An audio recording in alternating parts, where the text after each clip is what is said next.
Baik, bismillahirrahmanirrahim. Assalamualaikum warahmatullahi wabarakatuh. Waalaikumsalam warahmatullahi wabarakatuh. Baik, perkenalkan nama saya Jihan Nabila, bisa dipanggil Jihan. Jadi pada kesempatan kali ini saya selaku HRD pada perusahaan Genius Pet yang akan mewawancarai saudara dalam rekrutmen kali ini. Nah, sebelum itu mungkin saudara bisa memperkenalkan diri. Baik, terima kasih atas kesempatan yang diberikan kepada saya untuk hadir di interview kali ini. Perkenalkan, nama saya adalah Randa Yusra Usman. Saya lulusan tahun 2023 dari Universitas Negeri Pasar, jurusan Bisnis Digital. Oke, baik. Jadi tadi bagaimana perjalanannya ke sini? Lancar? Alhamdulillah, perjalanan saya tadi lancar. Oke, baik. Sebelum itu saya akan menjelaskan sedikit terkait tujuan wawancara saya pada kali ini. Nah, jadi pada kesempatan kali ini saya akan melakukan wawancara rekrutmen untuk mencari staf marketing. Nah, adapun pada perusahaan kali ini kami bergerak di bidang pendidikan, yang dimana kami bernama Genius Pet yang akan bergerak untuk mencari siswa atau mahasiswa yang ingin melakukan pembelajaran di luar sekolah sesuai dengan minatnya di mata pelajaran tertentu. Nah, oleh karena itu kami membutuhkan staf marketing yang dimana akan bergerak untuk memberikan ide-ide kreatif dalam mempromosikan Genius Pet atau perusahaan kami ini di bidang pendidikan. Nah, kami juga membutuhkan riset-riset pasar dari para rekruter yang nantinya akan kami terima. Oke, baik. Sebelum itu, saudara tahu rekrutmen ini dari mana? Saya tahu rekrutmen ini pertama dari sosial media saat saya sedang scrolling. Di situ saya melihat tentang interview dan saya tahu saya memiliki kemampuan untuk berada di sini. Oke, baik. Oke, jadi taunya dari sosial media ya. Oke, mungkin bisa saya tanya-tanya sedikit. Sebelumnya, apakah sudah pernah bekerja di bidang pemasaran? Ya, saya memiliki banyak pengalaman di bidang pemasaran. Dimulai dari bidang pemasaran di brand pakaian. Saya juga memiliki beberapa kegiatan pengalaman pemasaran juga di saat saya menjalankan organisasi, dan saya juga pernah ikut terlibat dalam pemasaran sebuah kafe yang akan buka di Makassar. Oh, seperti itu. Kalau boleh tahu, bagaimana keterlibatan saudara dalam aktivitas pemasaran tersebut? Keterlibatan saya, pertama saya cerita saat saya di brand pakaian saya. Di situ saya terlibat dalam riset di sosial media. Di situ tugas saya adalah mencari barang-barang atau konten yang sedang ramai di sosial media agar saya bisa terapkan dalam promosi barang saya. Kepada kegiatan organisasi itu saya juga menerapkan hal yang sama agar promosi kegiatan saya itu tidak seperti yang outdated atau sudah tidak ramai lagi di sosial media. Jadi hal-hal tersebut sudah saya terapkan dalam kegiatan promosi saya bersama dengan tim saya. Oke, baik. Tadi dijelaskan terkait bagaimana keterlibatan Anda. Nah, bagaimana pengalaman tersebut mempengaruhi Anda dalam memahami strategi pemasaran? Pengalaman yang banyak diubah saya itu tentunya di organisasi ya. Karena di organisasi kita bukan hanya langsung bekerja saja, namun kita juga akan langsung belajar cara melakukan promosi tersebut. Sehingga pada saya keluar dari organisasi itu, saya juga dapat mengaplikasikan ilmu promosi atau marketing yang saya pelajari itu pada pekerjaan saya sekarang di brand baju yang saya kembangkan, sehingga cara analisis pasar, cara menetapkan budget untuk melakukan promosi, serta riset target audience itu bisa semua saya terapkan. Oke. Jadi dari pengalaman tersebut bisa membuat Anda bisa menerapkan untuk menarik audiens ya.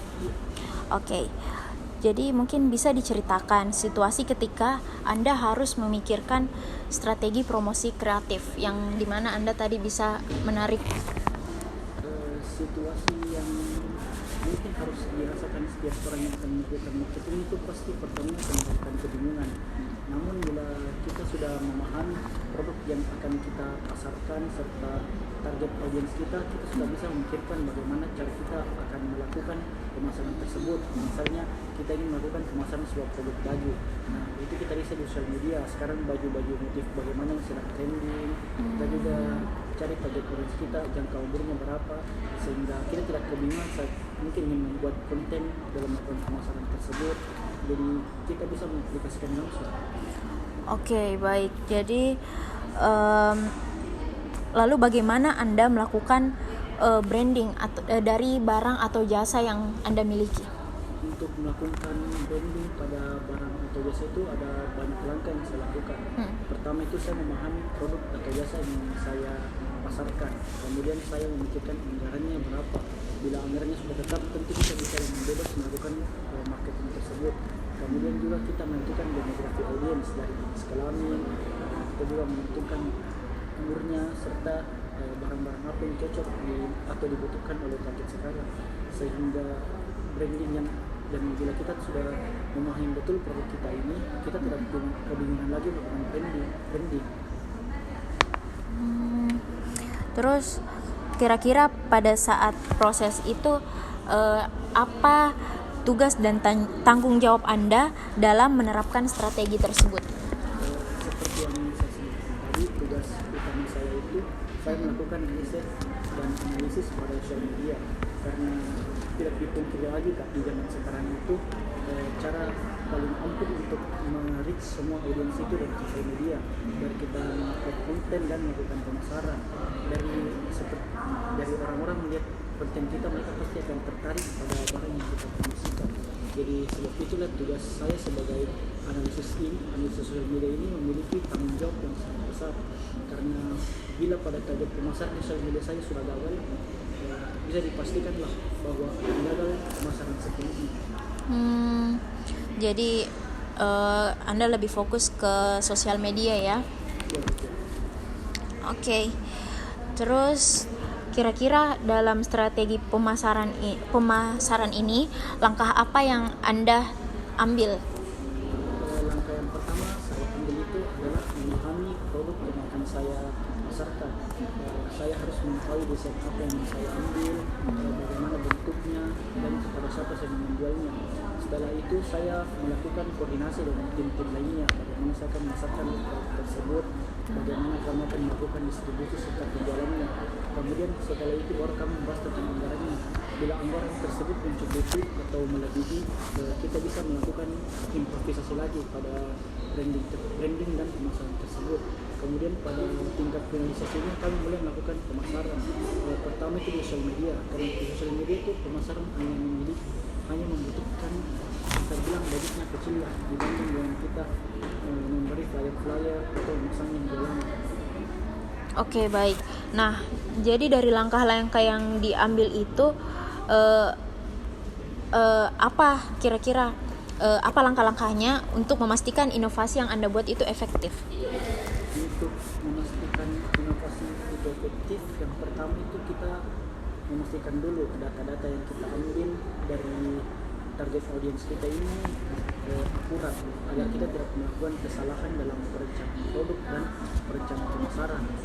Dan setelah itu yang paling penting adalah komunikasi antar berbagai divisi dalam melakukan branding atau pemasaran tersebut, agar inovasi-inovasi yang kita rangkumkan dan ingin menjalankan itu tidak salah langkah. Karena bila dari awal sudah salah langkah, kami pasti akan melakukan kesalahan dalam pemasaran yang mengakibatkan pemasaran kami itu bisa dibilang akan gagal.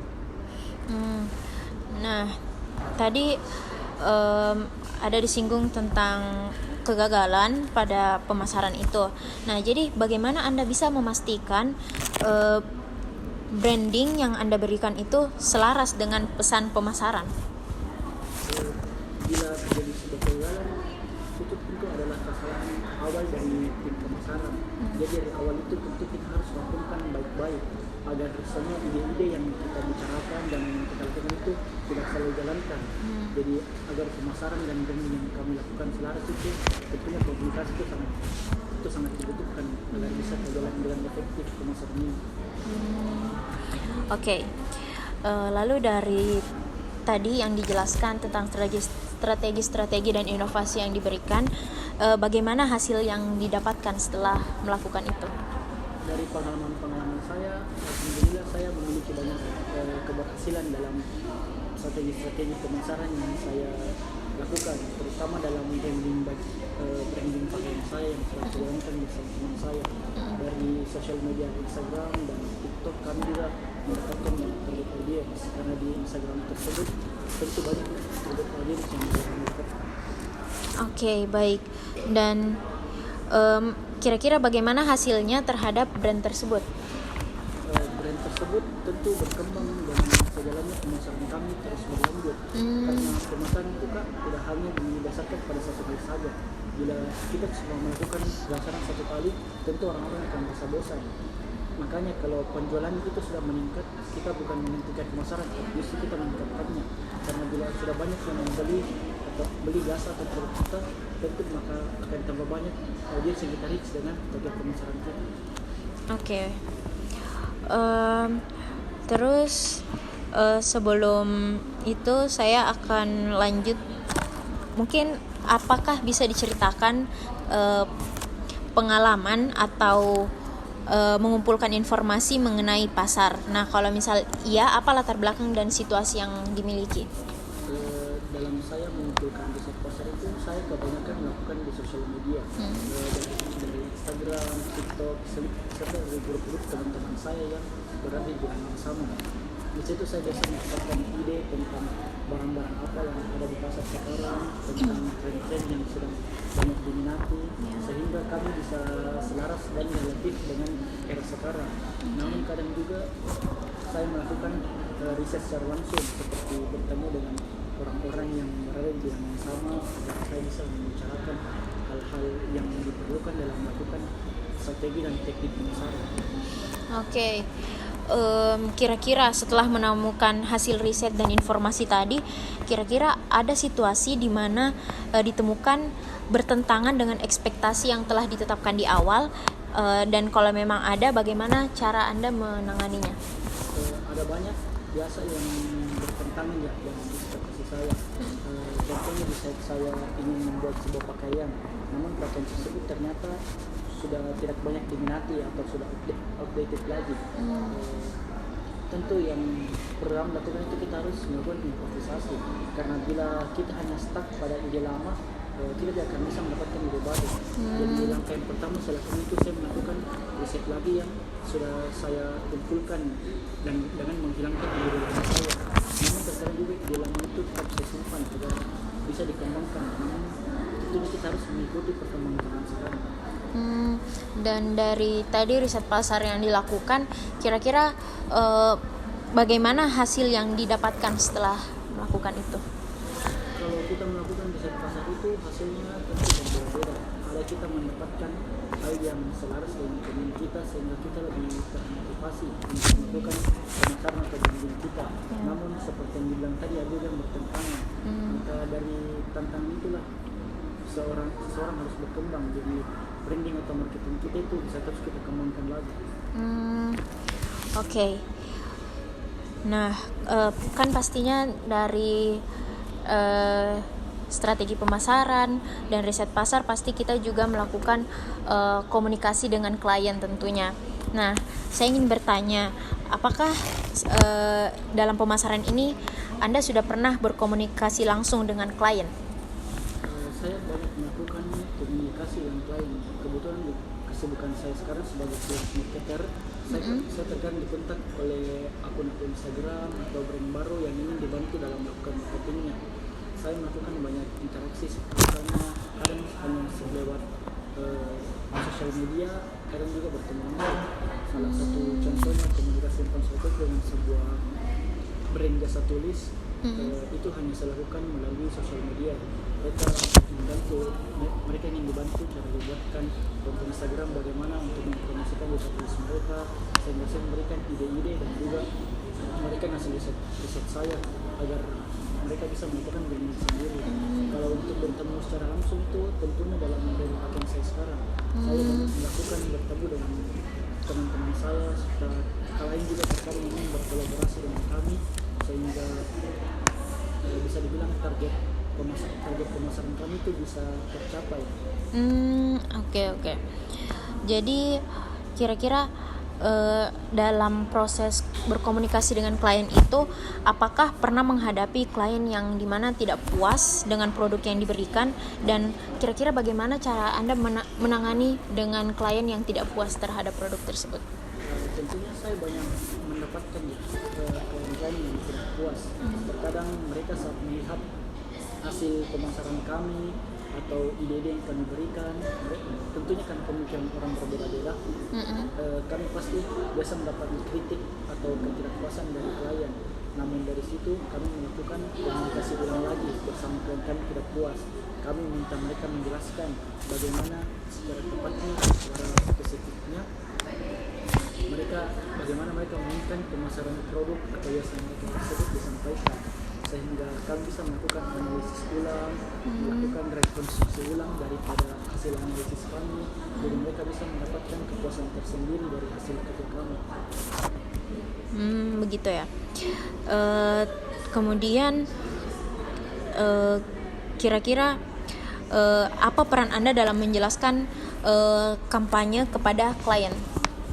Dalam menjelaskan kepada klien itu tentunya saya menyampaikan hasil analisis sosial media yang saya lakukan, hasil riset pasar yang saya lakukan, serta demografi para target audience, sehingga klien, dan menjelaskan secara detail kepada klien bagaimana kami menyarankan mereka untuk melakukan branding atau promosi pada produk atau jasa mereka, sehingga mereka itu tidak terbebani lah dengan penjelasan kami rumit. Jadi kami menjelaskan secara detail kepada mereka. Namun terkadang itu ada klien yang tidak bisa menjelaskan secara spesifik apa yang mereka inginkan. Jadi dari situ kami juga membantu untuk memberikan ide-ide yang tidak ada dalam hasil analisis kami, sehingga mereka bisa memiliki lebih banyak option atau pilihan terkadang terhadap branding, hasil branding atau hasil pemasaran yang mereka inginkan. Oke. Kemudian bagaimana Anda menyesuaikan pendekatan komunikasi Anda dengan kebutuhan atau karakteristik klien yang berbeda? Seperti yang saya bilang tadi, karakteristik klien itu berbeda-beda.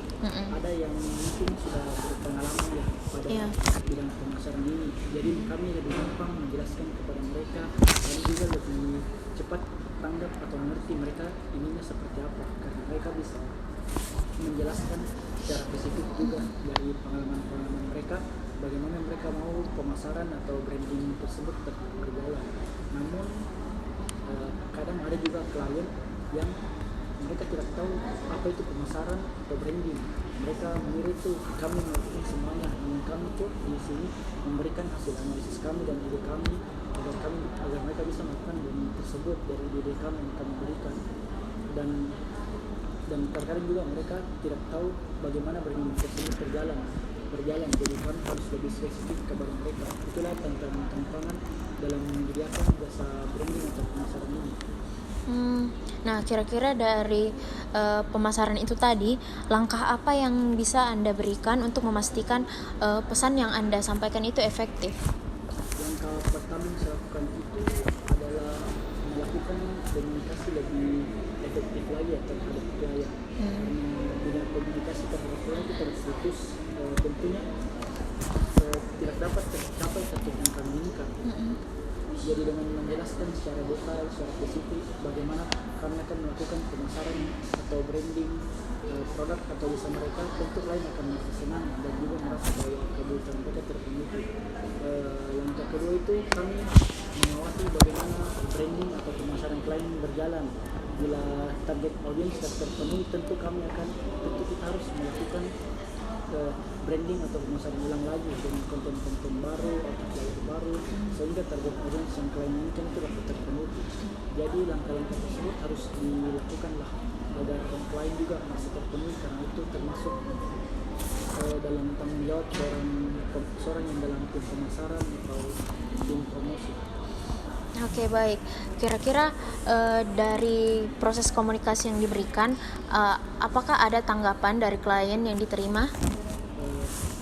Tentu kita juga melakukan branding itu berdasarkan keinginan klien juga. Namun terkadang bila kami rasa bahwa keinginan klien itu tidak cocok atau tidak bisa diaplikasikan dalam era sekarang. Kami akan memberi saran kepada klien agar mereka mengganti cara branding yang mereka inginkan.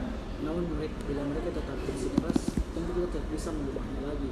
Jadi juga tanggapan dari klien itu sangat penting buat kami dengarkan. Oke, baik. Selanjutnya saya ingin bertanya, apakah sebelumnya sudah pernah memantau aktivitas kompetitor di dunia industri yang sama? Memantau aktivitas kompetitor itu tentu sangat penting dalam kita melaksanakan pemasaran. Tentu di era sekarang itu cara paling mudah atau gampang untuk memantau aktivitas kompetitor adalah lewat sosial media atau lewat online shop, yang kita ingin melihat apakah komputer kita melakukan pemasarannya bagaimana, produk-produk mereka bagaimana, sehingga dari itu kita bisa melakukan inspirasi juga. Tentu kita juga berusaha agar branding atau pemasaran yang kita lakukan ini tidak sama persis dengan kompetitor, karena bila sama persis itu tentunya target audiens kita akan bosan. Misalnya kita ingin menjual sebuah produk pakaian, namun produk pakaian itu sepenuhnya mirip dari desain, dari bentuk-bentuknya. Tentu para target audiens ini akan membeli ke tempat lain karena merasa di tempat kita ini sama sebelumnya atau sudah kadaluarsa idenya. Jadi dari memantau komputer lain, kita bisa mendapatkan ide untuk melakukan branding atau pemasaran yang baru yang berbeda dari klien lain, dari komputer lain, agar kita bisa mereach target audience yang lebih banyak lagi. Oke, baik. Nah, kan tadi sudah dijelaskan terkait pemantauan aktivitas kompetitor yang berbeda dan memberikan inovasi juga di situ. Nah, kira-kira dari hal itu apa yang menjadi fokus utama Anda?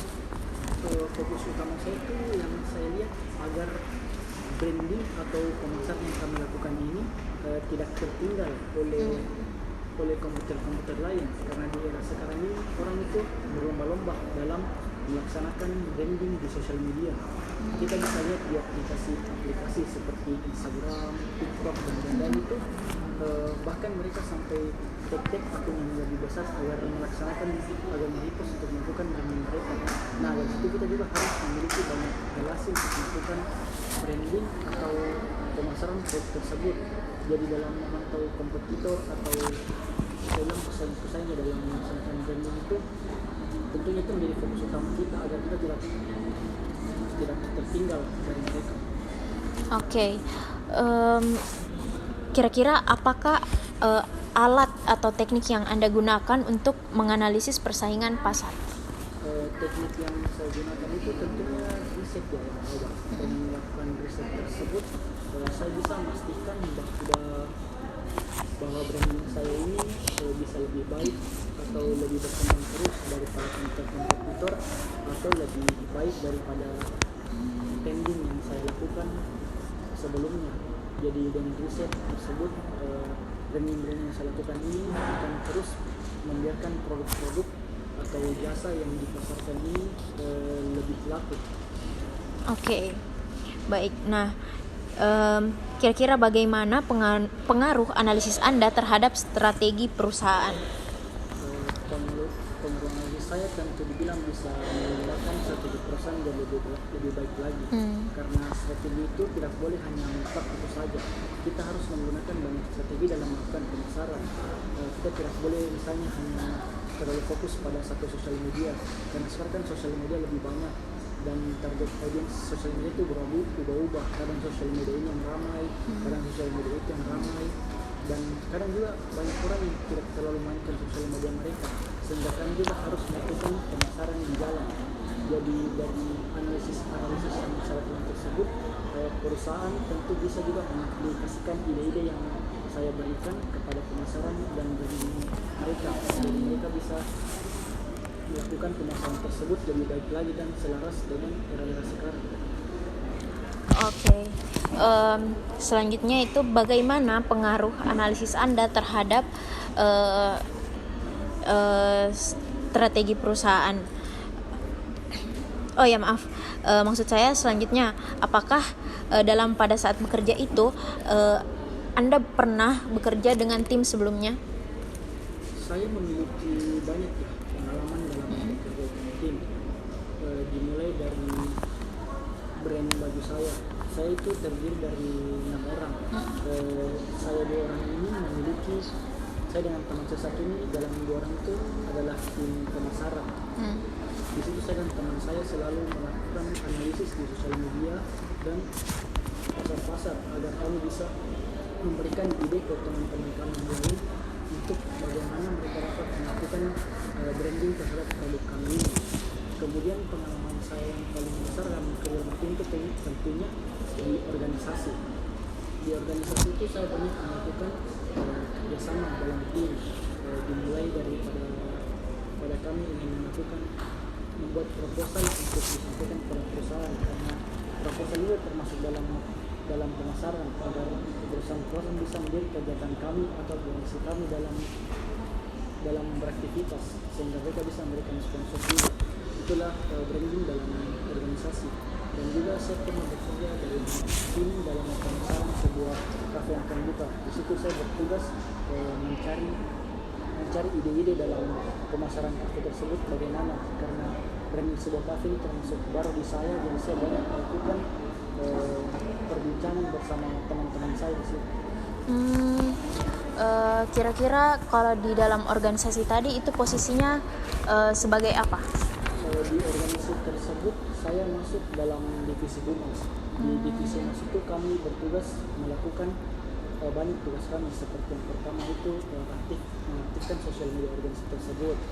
Yang kedua itu kita merich lebih banyak lagi relasi-relasi di luar agar organisasi kami bisa tetap berkembang dan lebih luas lagi relasinya. Dan tugas-tugas lain itu seperti lebih berhubungan dengan orang-orang di luar organisasi. Oke. Dan dalam proses bekerja dengan tim tadi, kira-kira bagaimana Anda ketika bekerja dengan tim yang memiliki pandangan atau pendekatan yang berbeda dengan Anda? Dalam melakukan branding baju saya itu, saya dan teman saya kebetulan selalu selaras. Namun dalam kegiatan organisasi di anggota tim divisi humas yang sangat banyak itu, tentu pemikiran kami itu kan berbeda-beda. Jadi terkadang ada yang ingin membuat konten seperti ini, ada yang membuat konten seperti itu. Nah, dari sini tentunya kami harus melakukan perbincangan lebih dalam lagi. Jadi namun kita tidak boleh harus memaksakan ide kita. Ide yang diberikan dalam sebuah organisasi untuk melakukan pemasaran itu harus didasari oleh sebuah riset dan analisis. Bila kita hanya memberikan ide kita tanpa melakukan analisis tersebut, itu hanya bisa dibilang ide yang tidak baiklah bagi sebuah organisasi. Jadi dari hasil riset itu kita rampungkan kembali sehingga kita bisa mendapatkan ide-ide pemasaran atau branding yang lebih bagus lagi dalam organisasi tersebut. Dan bila ide tersebut sudah terkumpul, kita membandingkannya dan semua tim itu akan memilih ide mana yang lebih bagus. Bila pada kafe tersebut kebetulan juga saya tidak memiliki ide yang bertentangan karena anggotanya lebih sedikit. Jadi menurut saya itu yang bertentangan juga tergantung dengan banyaknya anggota dalam tim divisi marketing. Dan itu bukan sebuah hambatan, karena dengan lebih banyaknya ide kita juga lebih terbuka dengan hal-hal baru untuk melakukan branding. Oke. Selanjutnya, apa peran spesifik Anda dalam kolaborasi yang sebelumnya pernah Anda ikuti? Kalau dalam branding itu tugas utama saya seperti yang saya bilang itu melakukan analisis sosial media. Dari analisis sosial media itu saya memberikan ide kepada teman saya bagaimana mereka akan melakukan pemasaran pada produk kami. Dalam organisasi itu saya memberikan ide bagaimana kita bisa membuat proposal atau proposal yang bagus atau konten yang bagus dalam organisasi kami, sehingga kami bisa mendapatkan sponsor atau kita bisa menarik juga bagaimana anggota-anggota baru bisa lebih tertarik dengan organisasi kami.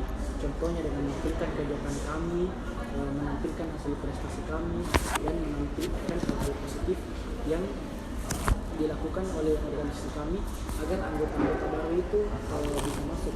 Karena dalam organisasi itu kita bukan hanya melakukan branding untuk menarik sponsor, dan kita juga melakukan branding agar anggota baru ini bisa masuk. Jadi saya rasa dalam hal ini saya juga bisa menarik para target audience untuk bisa masuk dalam sini. Oke, baik. Kira-kira dari kolaborasi yang tadi dijelaskan, kira-kira langkah-langkah apa yang Anda ambil untuk memastikan kolaborasi tersebut itu efektif? Langkah-langkah awal yang saya lakukan itu tentunya saya harus merampungkan ide-ide para anggota organisasi agar ide-ide kami itu semuanya bisa dirampungkan kemudian bisa diselaraskan. Karena bila semuanya memiliki ide yang berbeda namun kami tidak saling sharing itu, mereka akan salah-salah dan tidak beraturan. Jadi dalam langkah selanjutnya itu kita telah mendapatkan satu ide yang akan diusahakan terlebih dahulu.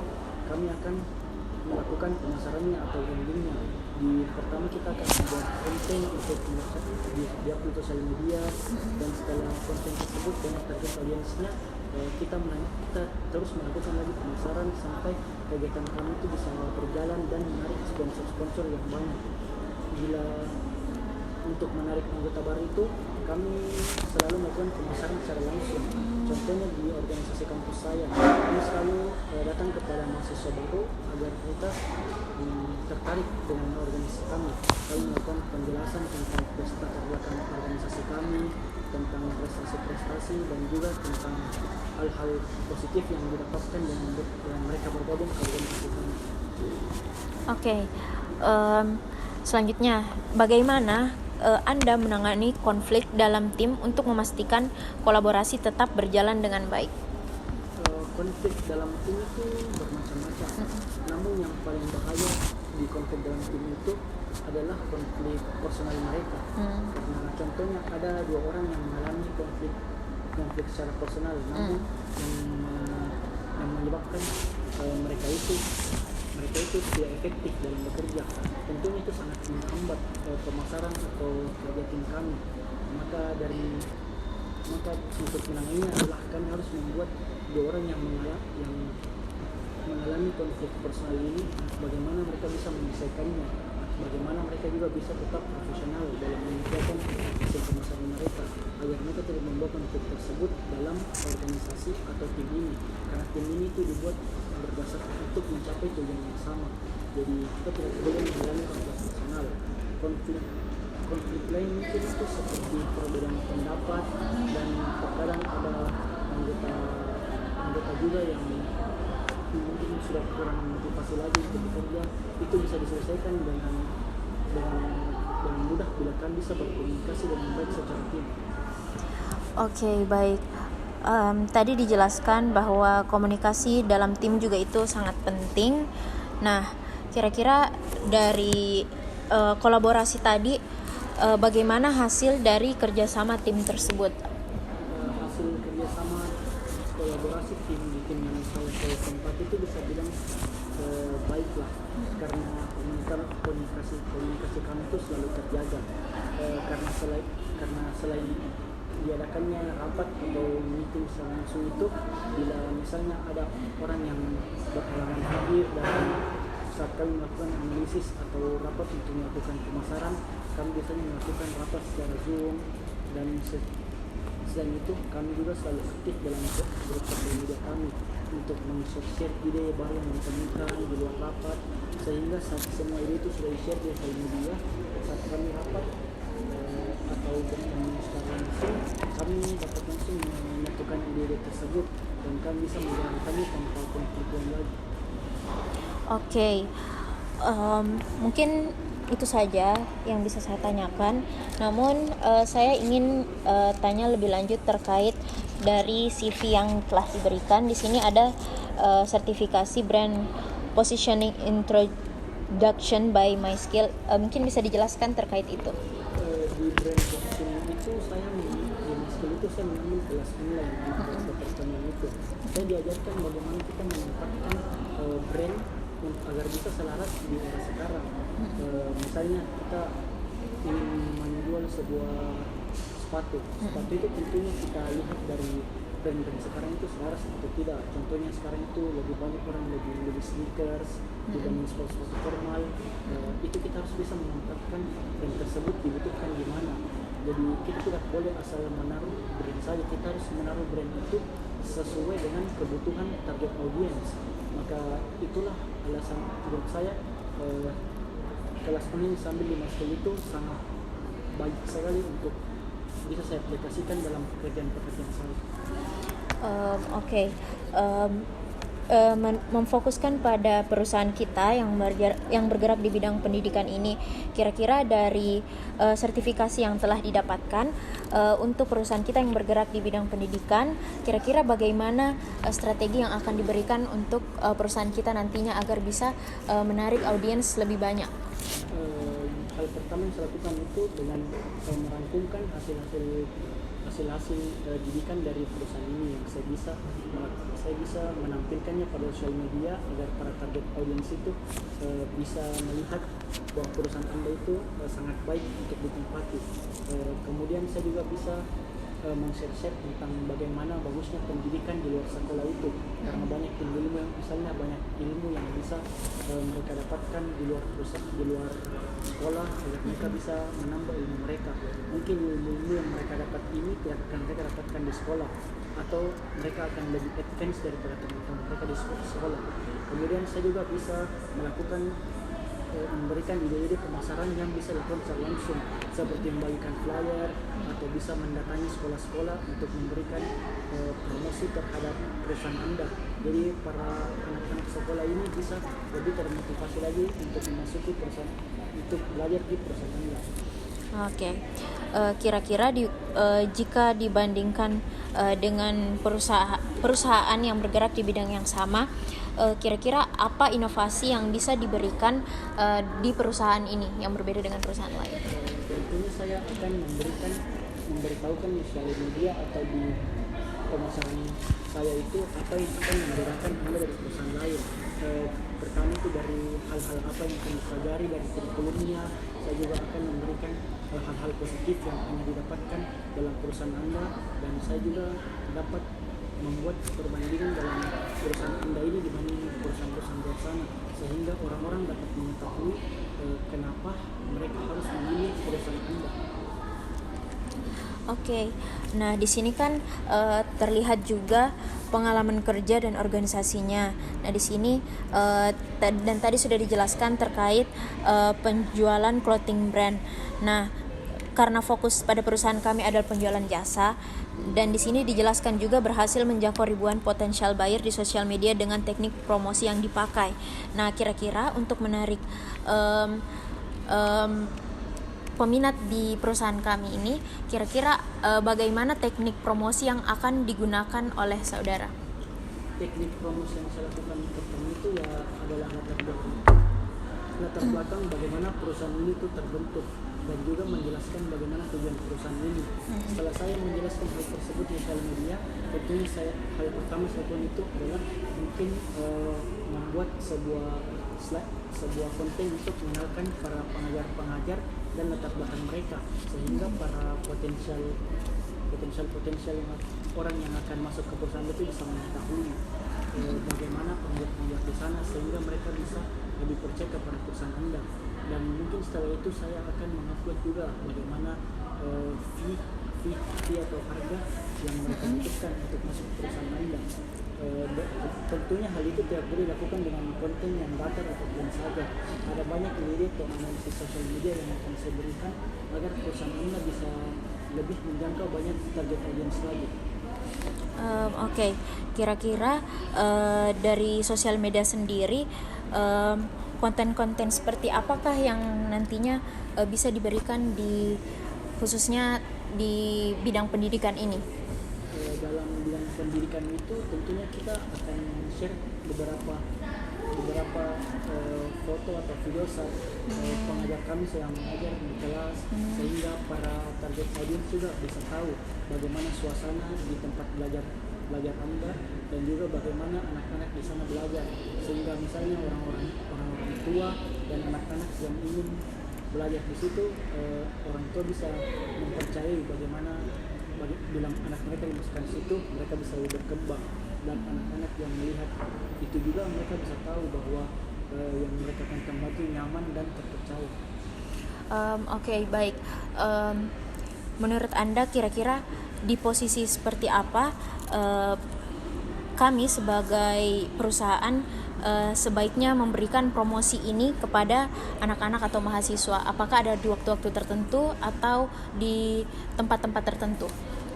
Menurut saya waktu yang paling tepat untuk melakukan promosi dalam bidang pendidikan ini adalah di saat kurikulum semester sedang berjalan, sehingga di saat para pelajar-pelajar itu sedang membutuhkan ilmu-ilmu atau mereka lebih kebingungan di sekolah, mereka mempunyai tempat agar mereka bisa belajar lebih banyak lagi, dan orang tua juga bisa masukkan mereka di situ. Untuk tempat yang paling baik menurut saya yang pertama adalah sosial media. Seperti yang saya bilang tadi, tidak ada tempat lain selain sosial media yang bisa reach sampai jutaan, ribuan atau jutaan viewers. Dan tempat kedua yang paling baik adalah dengan datangnya tim pemasaran atau promosi langsung ke sekolah-sekolah untuk menjelaskan tentang tempat pendidikan ini, agar mereka bisa lebih jelas dan lebih bertanya lagi kepada pihak pemasaran bagaimana perusahaan ini, bagaimana bila mereka di sana, dan pertanyaan-pertanyaan lain yang ada dalam diri mereka. Oke, baik. Selanjutnya mungkin saya ingin bertanya, bagaimana jika selama proses berjalannya perusahaan ini tiba-tiba kita mengalami kekurangan peminat dalam perusahaan ini? Apa yang strategi yang akan Anda lakukan?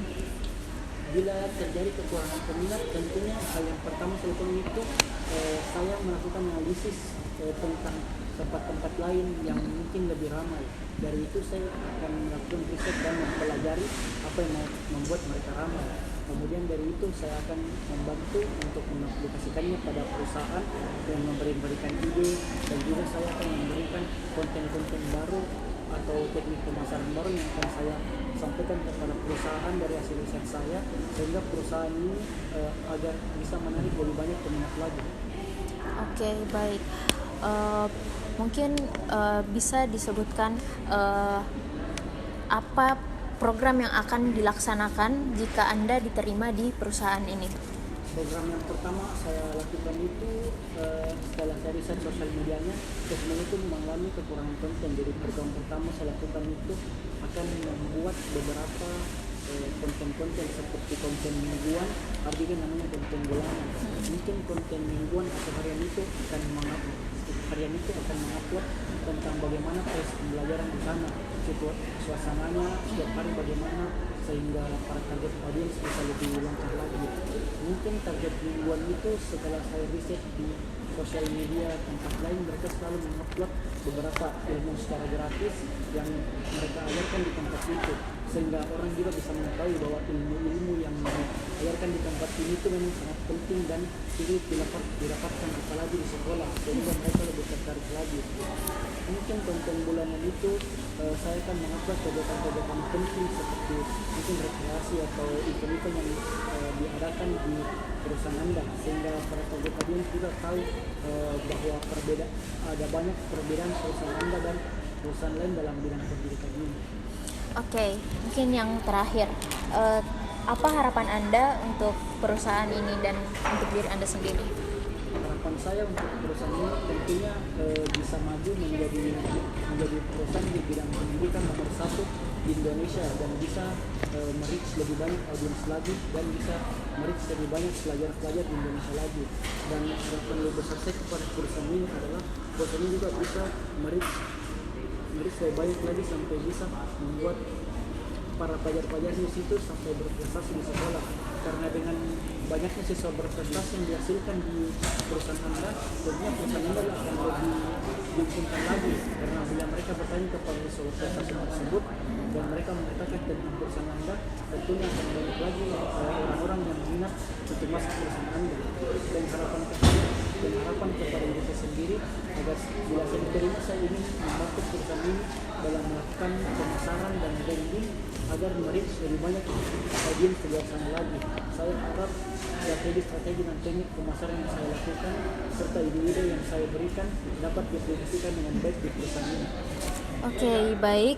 Mungkin sekian wawancara pada kali ini. Saya ucapkan terima kasih telah meluangkan waktunya untuk diwawancarai pada kesempatan kali ini. Adapun untuk hasil wawancara akan saya umumkan 1 minggu ke depan melalui email yang telah tertera di CV yang telah diberikan. Untuk itu, apakah ada yang ingin ditanyakan? Saya ingin bertanya, bila setelah wawancara ini selesai, apakah saya bisa terus diupdatekan tentang hasil wawancara saya? Bisa, nanti akan dikirimkan melalui emailnya juga. Oke, baik. Terima kasih atas waktunya. Semoga bisa mendapatkan kesempatan untuk diterima di perusahaan ini. Lebih dan kurangnya mohon dimaafkan. Wassalamualaikum warahmatullahi wabarakatuh.